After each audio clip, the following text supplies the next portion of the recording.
ಗದಗ ನಗರದಲ್ಲಿ jewellery shop ಕಳ್ಳತನ ಪ್ರಕರಣ. ಅಂತಾರಾಜ್ಯ ಕಳ್ಳನ ಬಂಧಿಸಿದ ಗದಗ ಜಿಲ್ಲಾ ಪೊಲೀಸರು. ಕಳ್ಳತನ ನಡೆದ 6 ಗಂಟೆಯಲ್ಲೇ ಆರೋಪಿ ಬಂಧನ.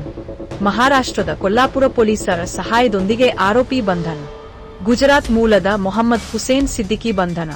ಬೆಳ್ಳಿ ಆಭರಣ, ಚಿನ್ನ, ನಗದು ಸೇರಿ 80 ಲಕ್ಷ ಮೌಲ್ಯದ ವಸ್ತುಗಳು ವಶಕ್ಕೆ. ನಗರದ ಶಾಂತದುರ್ಗ ಜ್ಯುವೆಲರಿಯಲ್ಲಿ ಕಳ್ಳತನ ಮಾಡಿದ್ದ ಖದೀಂ. ಜ್ಯುವೆಲರಿ ಶಾಪ್ ಪಕ್ಕದ ಲಾಡ್ಜ್ನಲ್ಲಿದ್ದೇ ಲೂಟಿಗೆ ಪ್ಲಾನ್ ಮಾಡಿದ್ದ ಆಸಾಮಿ. ಚಿನ್ನದ ಅಂಗಡಿ ಮೇಲ್ಭಾಗದ ಕಬ್ಬಿಣದ ಗ್ರಿಲ್ ಕಟ್ ಮಾಡಿ ಎಂಟ್ರಿಯಾಗಿ ಲೂಟಿ. ಚಿನ್ನದ ಅಂಗಡಿ ಲೂಟಿ ಬಳಿಕ ಬಸ್ ಮೂಲಕ ಪ್ರಯಾಣ. ಗದಗ ನಗರದ ಹೊಸ ಬಸ್ ನಿಲ್ದಾಣದಿಂದ ಮಹಾರಾಷ್ಟ್ರ ಪ್ರಯಾಣ. ಬಸ್ ನಿಲ್ದಾಣದ ನಂದಿನಿ ಪಾರ್ಲರ್ನಲ್ಲಿ ಹಾಲು ಕುಡಿದು ಬಸ್ ಏರಿದ ಕಿಲಾಡಿ ಕಳ್ಳ. ಸಾರಿಗೆ ಬಸ್ನಲ್ಲಿ ಕಳ್ಳನ ಪ್ರಯಾಣ ಖಚಿತಪಡಿಸಿದ ಕಂಡಕ್ಟರ್. ಕೊಲ್ಲಾಪುರ ಎಸ್ಪಿ ಜೊತೆ ಗದಗ ಎಸ್ಪಿ ರೋಹನ್ ಜೊತೆ ಮಾಹಿತಿ ಹಂಚಿಕೆ. ಕೊಲ್ಲಾಪುರ ಪೊಲೀಸರ ಸಹಾಯದಿಂದ ಆರೋಪಿಯನ್ನ ವಶಕ್ಕೆ ಪಡೆದ ಪೊಲೀಸರು.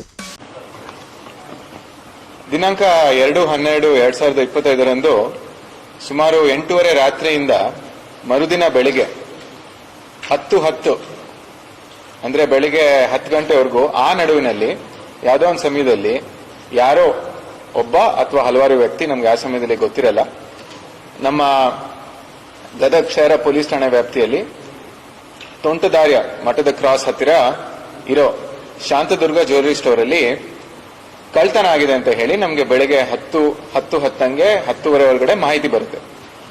ಈ ಬಗ್ಗೆ ಮಾಹಿತಿ ಬಂದಿದ ತಕ್ಷಣ ಸ್ಥಳಕ್ಕೆ ನಮ್ಮ ಗದಗ ಶಹರ ಪೊಲೀಸ್ ಠಾಣೆಯ ಅಧಿಕಾರಿಯಾದಂತ ಜುಲ್ಕಟ್ಟಿ ಅವರು ಮತ್ತೆ ಗದಗ ಸಬ್ ಡಿವಿಷನ್ ಡಿಎಸ್ಪಿ ಆದಂತ ಮುರ್ತುಜಾ ಖಾದ್ರಿ ಅವರು ಸ್ಪಾಟಿಗೆ ಭೇಟಿ ನೀಡ್ತಾರೆ.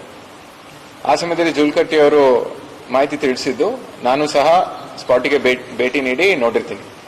ಆ ಸಮಯದಲ್ಲಿ ನಮ್ಗೆ ಏನ್ ಕಂಡು ಬರುತ್ತೆ ಅಂತ ಹೇಳಿದ್ರೆ, ಈ ಶಾಂತದುರ್ಗ ಜ್ಯುವೆಲರಿ ಸ್ಟೋರ್ ಅನ್ನೋದೇನಿದೆ, ಇದು ಸುಮಾರು 3 ಅಂತಸ್ತಿನ ಒಂದು ಬಿಲ್ಡಿಂಗ್ ಆಗಿರುತ್ತೆ. ಈ 3 ಅಂತಸ್ತಿನ ಬಿಲ್ಡಿಂಗ್ ಅನ್ನ ನಾವು ಚೆಕ್ ಮಾಡಿದಾಗ ಮೊದಲನೆಯ ಒಂದು ಫ್ಲೋರ್ ಏನಿರುತ್ತೆ ಅದು ಪೂರ್ತಿ ಚೆಲ್ಲಪಿಲ್ಲಿ ಆಗಿದ್ದು, ಎಲ್ಲಾ ರೀತಿ ಅಲ್ಲಿ ಯಾವ ರೀತಿ ಆಭರಣ ಇರುತ್ತೆ ಅಥವಾ ಸಿಲ್ವರ್ ಆರ್ಟಿಕಲ್ಸ್ ಇರುತ್ತೆ ಪ್ರತಿಯೊಂದನ್ನು ಯಾರೊಬ್ರು ತಗೊಂಡೋಗಿರೋ ತರ ನಮ್ಗೆ ಮೇಲ್ನೋಟಕ್ಕೆ ಕಂಡು ಬರುತ್ತೆ. ಆ ಸಮಯದಲ್ಲಿ ಎಷ್ಟು ಮೌಲ್ಯ, ಎಷ್ಟು ಅಂದಾಜು, ಎಷ್ಟು ಹೋಗಿದೆ ಅಂತ ಹೇಳಿ ನಮ್ಗೆ ಆ ಸಮಯಕ್ಕೆ ಗೊತ್ತಿರೋದಿಲ್ಲ. ಆ ನಂತರ ಮೊದಲನೇ ಮಹಡಿಯಿಂದ 2ನೇ ಮಹಡಿಗೆ ಹೋದ್ರೆ ಅಲ್ಲಿ ಕೆಲವೊಂದಷ್ಟು ಟ್ರೆಜರಿ ಚೆಸ್ ಇತ್ತು, ಅಂದ್ರೆ ಎಲ್ಲಿ ಅವರು ಇನ್ನ ವ್ಯಾಲ್ಯೂಬಲ್ ಆರ್ಟಿಕಲ್ಸ್ ನ ಸ್ಟೋರ್ ಮಾಡಿದ್ರು. ಆ ಸಮಯದಲ್ಲಿ ಅಲ್ಲಿ ನೋಡಿದಾಗ ಟ್ರೆಜರಿ ಚೆಸ್ ನ ಈ ಯಾರು ಆರೋಪಿ ಇದ್ದಾನೆ ಅವನು ಓಪನ್ ಮಾಡ್ಲಿಕ್ಕೆ ಬಹಳಷ್ಟು ಪ್ರಯತ್ನ ಪಟ್ಟಿದ್ದು, ಅದು ಓಪನ್ ಆಗಿರೋದಿಲ್ಲ. ಸೊ ಅದನ್ನ ಬಿಟ್ಟು ಬೇರೆ ಅಂಗಡಿಯಲ್ಲಿ ಅವ್ರೇನು ಜೋಡಿಸಿರ್ತಾರೆ ಡಿಸ್ಪ್ಲೇಗೆ, ಅಂತವನ್ನ ಕಳು ಮಾಡಿರೋ ರೀತಿ ನಮ್ಗೆ ಕಂಡು ಬಂದಿರುತ್ತೆ. ಆಮೇಲೆ 3ನೇ ಮಹಡಿಗೆ ನಾವು ಯಾವಾಗ ಹೋಗ್ತೀವಿ ಆ ಸಮಯದಲ್ಲಿ ನಮ್ಗೆ ಏನ್ ಗೊತ್ತಾಗುತ್ತೆ ಅಂತ ಹೇಳಿದ್ರೆ, ಆರೋಪಿ ಹಿಂದೆಗಡೆ ಇರೋ ಒಂದು ಲಾಡ್ಜ್ ಇಂದ ಈ ಕಡೆಗೆ ಎದುರು ಬಂದು ಅಲ್ಲಿಂದ ವಿಂಡೋದು ಏನ್ ಗ್ರಿಲ್ ಇದೆ ಅದನ್ನ ಕಟ್ ಮಾಡಿ ಒಂದು ತೂತ್ ಮಾಡಿ ಅದರಿಂದ ಅವನು ತೂರಿ ಈ ಒಳಗಡೆಗೆ ಆಕ್ಸೆಸ್ ಪಡೆದಿನ ಹೇಳಿ ನಮ್ಗೆ ಮೇಲ್ನೋಟಕ್ಕೆ ಸ್ಪಷ್ಟ ಆಯ್ತು. ಈಗ ಬೆಳಿಗ್ಗೆ 10:00 ನಮ್ಗೆ ಪ್ರಕರಣ ಬಗ್ಗೆ ಮಾಹಿತಿ ಗೊತ್ತಾಗಿರುತ್ತೆ. ನಮ್ಗೆ ಪ್ರಿಲಿಮಿನರಿ ಇನ್ಫಾರ್ಮೇಶನ್ ಗೊತ್ತಾಗ್ಲಿಕ್ಕೆ ಒಂದು 1 ಅವರ್ ಆಗಿರುತ್ತೆ.